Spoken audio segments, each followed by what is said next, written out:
Y bien, bueno, estamos entonces con Juan Cheput, que es secretario nacional de Política de Perú Posible, con Henry Piz, ex parlamentario, profesor universitario, politólogo, sociólogo, y con Raúl Castro Estañaro, secretario general del Partido Popular Cristiano. ¿Cómo están? Buenas noches, ¿cómo les va? Bueno, el tema es el que presentamos en la introducción, ¿no? Se está en realidad buscando regresar a la Constitución del 79, como de alguna manera se insinúa en el discurso de Ollanta Humala, y Javier Canseco asegura que así es, o que así ha sido planteado por lo menos en ese discurso. Alberto Borea hoy día dice que hay que acordar un nuevo texto y por la vía de las disposiciones transitorias declarar la nulidad de la Constitución del 93, y él es de Perú Posible. En fin, hay varias indicaciones en ese sentido. Quería comenzar preguntándole a Henry Piz cuál es su posición sobre este asunto y qué cree que debe pasar o qué cosa puede pasar. Bueno, yo creo que las constituciones son producto de hechos consumados, todas. Es decir, se producen cuando se estabilizó una determinada relación de fuerzas. Entonces, lo demás es maximalismo, y yo no soy un maximalista. Tampoco soy un minimalista, o sea, creo que hay que buscar equilibrios en la vida. Claro. Y creo que este gobierno tiene, como todo gobierno que comienza, muchas posibilidades de pensar algunos cambios en serio. Y sinceramente, después de pensar y trabajar bastantes años el tema, el estilo norteamericano me gusta. Es decir, enmiendas puntuales. En aquello que se logra consenso. O sea, lo que define no es un marco ideológico. Lo que define es qué consenso es posible en estas fuerzas y qué necesidades hay en este país en este momento concreto. Y entonces se hace una propuesta, se discute a fondo, se mira por todos los lados y se cambia. Eso es hacer una reforma. Juan Cheput, bueno, Alberto Borea es de Perú Posible y ha tenido esta declaración, que hay que, según él, pues derogar, declarar nula la Constitución del 93. ¿Esta es una posición personal de él o es una posición partidaria? Bueno, yo no quisiera entrar en contradicciones con Tito por una sencilla razón. Este tema aún no se ha tratado al interior de Perú Posible y tanto la posición de él como la mía es a título personal. Si se hubiera conversado internamente y habría alguna discrepancia, la diría sin ningún problema, ¿no? Pero todavía no lo hemos tratado. Pero en ese sentido, yo quisiera comentar lo siguiente, complementando lo que acaba de decir Henry. Yo creo que todos estamos de acuerdo en que la Constitución del 93 puede ser modificada en alguno de sus artículos. Sobre eso creo que hay un consenso generalizado en todas las clases políticas, porque las constituciones se pueden modificar aún más, se ha venido haciendo durante todo este tiempo, en el gobierno de Alejandro Toledo y de Alan García. Pero lo que ha generado un debate es que se ha deslizado la posibilidad de volver a la Constitución del 79, y eso sí, desde mi punto de vista, sería peligroso. En primer lugar, creo que no existe en estos momentos un momento constituyente. Para explicarle a los que nos están viendo por televisión, un momento constituyente es aquel que tiene que ver con una coyuntura política favorable para volver a la Constitución del 79. Eso no existe en la actualidad. Pero sin embargo, algunos personeros importantes de Gana Perú, Javier Díaz Canseco, el mismo ministro Eguiguren, han deslizado esa posibilidad, que es lo que ha generado todo este debate. Una persona seria y responsable y muy calificada como Francisco Eguiguren, el ministro de Justicia, indicó en cierta medida como que es necesaria para la gran transformación. Pero no ha hablado específicamente de volver a la Constitución del 79, pero sí ha dicho que esta Constitución no serviría para esos fines, algo así. Claro, por eso, un poco general, ¿no? Claro, viniendo de una persona tan calificada, es lo que ha generado esta controversia, es lo que estoy diciendo. De acuerdo. Y eso creo yo que puede generar algún tipo de controversia política absolutamente innecesaria en los próximos días, ¿no? Raúl Castro Estañaro, sería la misma pregunta. Hecho ese paso, nosotros invitamos a Alberto Borea a sentarse a la mesa, a discutir, en fin. Y él es tan democrático y tan constitucionalista que no quiere sentarse con nadie. Pero en fin, ¿qué vamos a hacer? Pero eso fue lo que él dijo, ¿no? ¿Cuál es su posición al respecto? ¿Deberíamos regresar a la posición, sobre la posibilidad de regresar a la Constitución del 79 o cambiar a otra nueva Constitución? Bueno, a ver, veamos. El argumento que ha esgrimido parte de Gana Perú, o algunos representantes de Gana Perú, de regresar a la Constitución del 79 es el supuesto de que la del 93 se hizo bajo un régimen de facto. Si esa fuera la tesis, la Constitución de 1860, que estuvo vigente 60 años, fue exactamente lo mismo. La de 1920 fue exactamente lo mismo. La del 33 con Sánchez Cerro fue exactamente lo mismo. La del 79, si bien tuvo un ámbito de libertad, fue dentro de un gobierno militar. El general Morales Bermúdez, para conseguir la salida del gobierno militar, que incluso se dio el lujo de observar la Constitución y devolverla al Congreso de la República, y allá de la Torre la firmó a pesar de las observaciones de Morales Bermúdez. Te acordarás que él hizo de puño y letra sus observaciones. De manera que esa tesis de que este es el documento, que es la tesis de mi gran amigo y gran abogado y constitucionalista Alberto Borea, de que este es el documento del 93, es una tesis respetable, es una tesis política, pero creo que no es lo que corresponde, como ha dicho Juan, al momento político. El momento político no es un momento constitucional. Los nacionalistas han pasado los últimos 5 años en el Congreso manifestando la siguiente tesis, porque hemos propuesto la modificación del régimen político, la bicameralidad, hemos propuesto la modificación del régimen de administración de justicia. Yo he presentado esos proyectos de ley. Hemos modificado la Constitución en el tema del Banco Central de Reserva y en un par de temas más, en el caso de los directores, etcétera. El Banco Central de Reserva, eso no se llegó a modificar. Bueno, se modificó en el Congreso, pero finalmente no pasó, ¿no? Había acuerdo, pero el nacionalismo bloqueó porque lo que quería era modificar el régimen económico, volviendo a la Constitución del 79. Entonces, la tesis de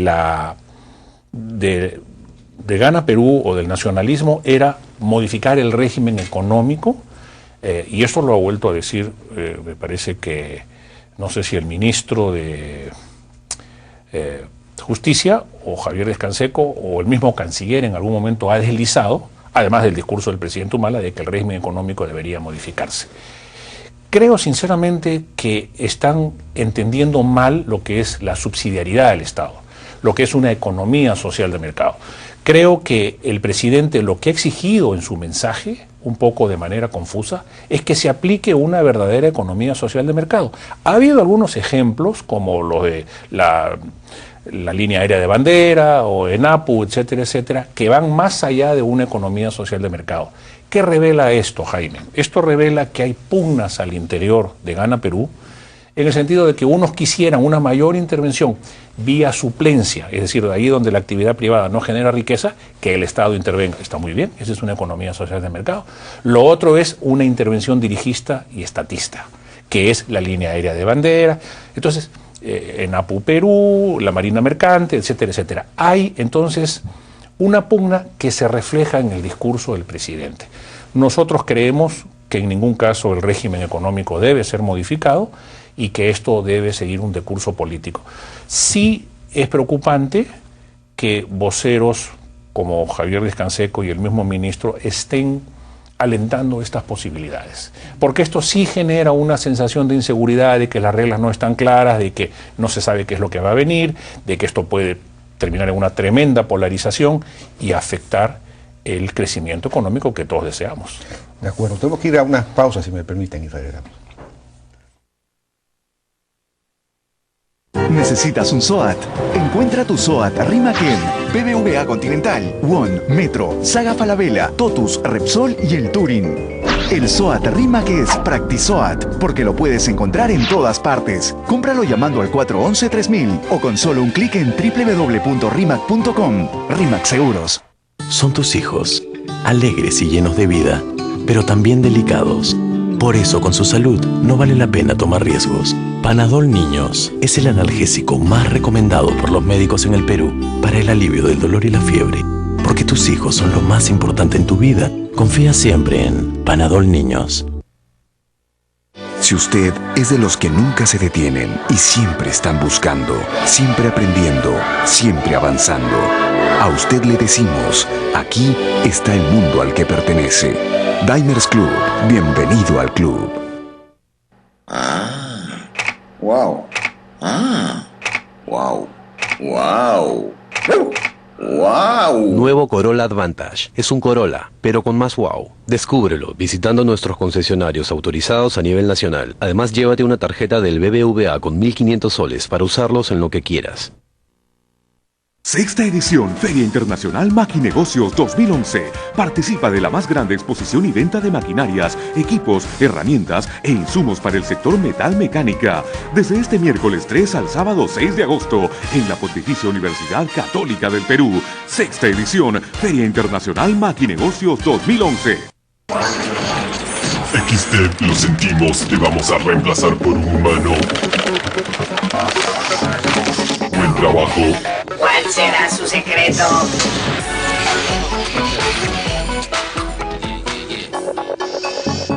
Veroca Plus, análisis, combinación única de vitaminas y minerales para un óptimo desempeño mental y físico.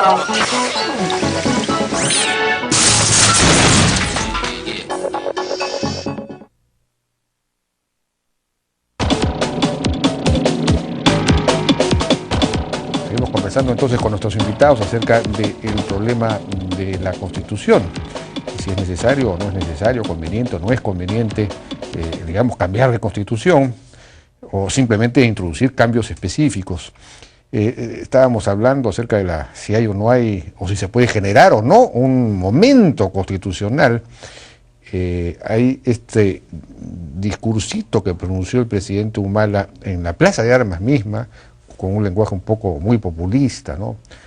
Yo voy a gobernar para los pobres y no para los ricos, cosas de ese tipo, que da la impresión de que de repente, si uno, digamos, ata cabos de una manera un poco paranoica, uno podría pensar de repente se está tratando de construir las condiciones políticas para luego plantear pues un cambio constitucional.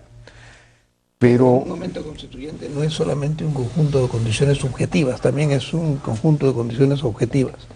Estamos en un gobierno que comienza y que no tiene que crearse más problemas de los que tiene todo gobierno al comenzar. Yo quisiera poner algunos referentes para la crítica a la Constitución actual. Hay 1000 razones. Yo lo he hecho, yo he sido opositor en el Congreso que la generó. Y he cuestionado muchas cosas que sigo cuestionando. Pero hay que recordar algunas cosas. Hay una sola constitución en el Perú que no es fruto de un golpe de Estado. Y esa fue la de 1834. Y la razón es muy sencilla. La constitución anterior, la vitalicia, decía a los 4 años o a los 5 años convóquese a una constituyente. Perfecto, pero ¿saben qué pasó? Eso no lo usó un presidente constitucional, sino lo usó Gamarra después de darle el golpe a la mar. O sea, fue producto también de un golpe de Estado. Bueno, todas son producto de un golpe de Estado. Javier ha declarado que esta constitución debe volver a la del 79, pero él no firmó la del 79 tampoco. Porque tampoco fue una constitución consensual. Fue una mayoría que se formó y una minoría que se excluyó. ¿No? Y que no la firmó. Y que solamente la firmó cuando Morales Bermúdez la observó. Y ahí simplemente, frente a los militares, ahí sí. Bueno, señores, esa es la historia del Perú. Entonces, frente a esa historia del Perú, no nos vamos a adivinar la suerte. Lo que tenemos que hacer es hacer los cambios que sean necesarios. Y yo ahí sí quiero ser claro. Yo no me compro el régimen económico con botas y zapatos. Hay cosas del régimen económico que hay que revisar y yo quisiera saber por qué razón el empresario peruano está en desventaja frente al empresario extranjero. Eso tengo una serie de ejemplos en la discusión. Se vio en el debate que hicimos en el Congreso para la reforma constitucional y lo dijeron empresarios. El artículo 63. Entonces, ¿por qué estaría en desventaja? Está en igualdad de condiciones. Porque hay una igualdad que es ficticia, que no la reconoce ningún país. Te pongo en términos comparados. Ninguna constitución de América Latina trata así a sus empresarios. Con eso quiero decir un punto. O sea que no debería haber igualdad de condiciones, pero eso es... No, es que la igualdad... Si estamos en una economía de mercado, tiene que haber igualdad. No, pero es que la igualdad entre desiguales no es igualdad. Los países crean la igualdad ayudando a los propios. En el Perú no se ayuda a los propios. Pero eso Más aún. habría espacio para el proteccionismo, para todo lo que es rentismo, Pero, mira, darle recursos. Mira, te pido que si estamos hablando de constitución, compares. En política, la comparación es lo más importante. Analiza instituciones, analiza normas de las distintas constituciones. Y ahí hay una serie de puntos en que estamos en desventaja. Lo planteo académicamente para que se discuta. Ahora, yo no sé, pero digamos, ¿qué opina sobre esto mi amigo Castro? Porque, digamos, nunca el Perú ha tenido en los últimos 20 años con esta constitución, el sector privado peruano ha crecido más que nunca. El sector privado nacional. Ahora hay transnacionales peruanas que nunca habían, crecientes, que van, y muchas han nacido incluso desde abajo, ¿no? Quizás grupos populares. no Es decir, todo. nunca ha pasado. Esto de que la Constitución desfavorece a los nacionales, eso me parece, digamos, no se condice con la realidad, ¿no? Pues hay muchos. Hay 47.000 millones de dólares de reserva en el Banco Central. El problema de la deuda externa ya no existe. La inflación está controlada y el Perú es un país con las mejores calificaciones internacionales en materia de crédito. De manera que el modelo ha dado resultado, ¿no? Es verdad, ha habido un problema de redistribución. Claro, ningún país en 20 años puede resolver un problema de 50% de pobreza. Ese es un tema de 1, 2 o 3 generaciones quizás. Y tiene que ir acompañado de temas como educación, salud, infraestructura, etcétera, etcétera. Pero sin lugar a dudas, el desmantelamiento del modelo que se usó en los años 70 en el Perú, el modelo proteccionista, el modelo cepaliano, que no se pudo hacer en los años 80 de don Fernando Belaúnde y que más bien Alan García profundizó con la famosa heterodoxia, simple y llanamente llevó al país a la quiebra. Cuando se fue Alan de su primer gobierno, el país está absolutamente quebrado. Y el shock que ofreció Mario Vargas Llosa y que negó Alberto Fujimori finalmente se terminó haciendo por el presidente Fujimori. Y este sinceramiento de la economía junto a el desmantelamiento de todo aquello que significaba control y superestructura en empresas estatales generó que el mercado empiece a cobrar vida. En el Perú el mercado estaba asfixiado, estaba ahogado, estaba postrado. No existía y encima tenía una tapia enorme encima que le impedía desarrollarse, respirar. Eso ha generado a lo largo de 20 años, y año a año se ha ido notando la mejoría, un proceso de capitalización que no podemos desconocer, que sería gravísimo desconocer. Ahora, como bien dice Raúl, hay 47.000 millones en reservas y potencialmente hay 42.000 millones de inversión que está detenida esperando que se aclaren las reglas de juego, ¿no? Una de las cosas en las cuales tiene mucha razón el ministro Castilla, que mencionaba hoy día en la mañana, es que este debate de si se retorna o no a la Constitución del 79, pues como es obvio paraliza las inversiones. Y el crecimiento económico tiene en la inversión extranjera uno de sus componentes, el otro es el consumo interno y el otro es el gasto público. Y las tres variables están deprimidas en un momento en el cual tenemos que avanzar. Ahora, otro de los argumentos que se están utilizando es que el presidente Paniagua hizo un estudio de bases para reformar la Constitución y en las tres recomendaciones planteaba el retorno a la Constitución del 79. Bueno, yo me pregunto, luego de 10 años y de que la Constitución del 93 se ha legitimado en 6 procesos electorales, yo me pregunto si los juristas que participaron en esa comisión tendrían hoy la misma idea. Yo estoy seguro que no, por lo que he podido conversar con algunos de ellos. No, entonces, la Comisión de Constitución que yo presidí después del gobierno de Paniagua y que posterior. tuvo como principal asesor a Valentín Paniagua, presidente de la Comisión de Asesores, aplicó una de las variantes de la propuesta de esa comisión que trabajó en la época del gobierno de Paniagua. Pero se detuvo en el 2003. Así, no, lo que hicimos en el 2003 aplicó una de las variantes de reforma que incluía la comisión de estudio de Paniagua. Lo que pasa es que es una comisión de constitucionalistas tan amplia que incluía una serie de opciones, una de las cuales fueron las que aplicamos. Insisto, en materia constitucional no hay blanco-negro, hay muchas tonalidades de gris. Y eso es lo que se aplicó ahí. Claro, lo que sucede es que se quiere retroceder a esa Javier situación. Vallerriestra propuso en este congreso que acaba de terminar el regreso a la Constitución del 79, pero creo que se ha dicho aquí, y en eso coincidimos los tres, me da la impresión, de que lo que se puede hacer es reformar capítulos, ¿no?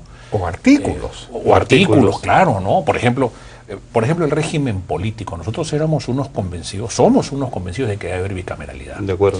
¿No? Luego de haber estado en la unicameralidad, somos absolutamente conscientes que el costo que está generando la aprobación y posterior promulgación de leyes que no tienen mayor fundamento o mayor posibilidad de ser leyes exitosas, va a sentirse en los próximos años en el Perú. Y eso también va a afectar la caja fiscal y va a tener que generar gastos y va a afectar la lucha contra la pobreza, etcétera, etcétera. O sea, una buena legislación es fundamental y el Congreso es una pieza clave en todo lo que significa una armazón política de un Estado.